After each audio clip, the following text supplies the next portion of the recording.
On développe des marketplaces destinés à permettre aux marques de rentrer facilement dans la seconde vie de leurs produits.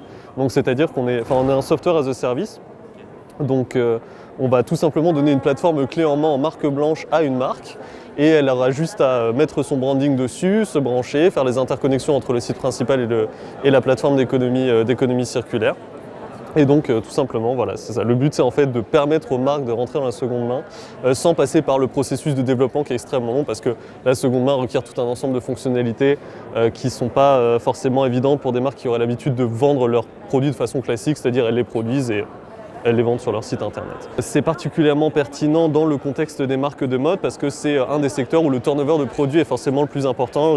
Les fashionistas, forcément achètent beaucoup de produits et donc il est important de redonner et de permettre à ces produits d'avoir plusieurs vies parce que l'industrie textile a tendance à être une industrie qui gaspille beaucoup malheureusement.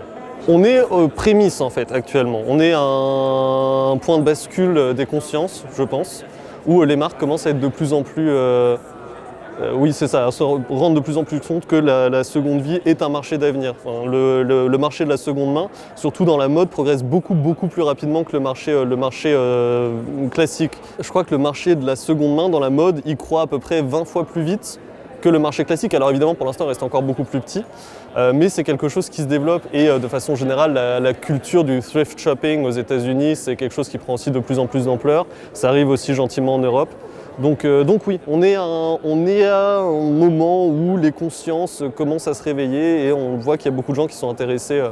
Mais bon, le problème c'est que c'est des projets qui sont assez longs, c'est des projets qui requièrent beaucoup de réflexion. C'est des projets qui requièrent une puissance décisionnaire, on va dire. Il faut que quelqu'un s'y attelle. Mais c'est des projets qui intéressent beaucoup de gens.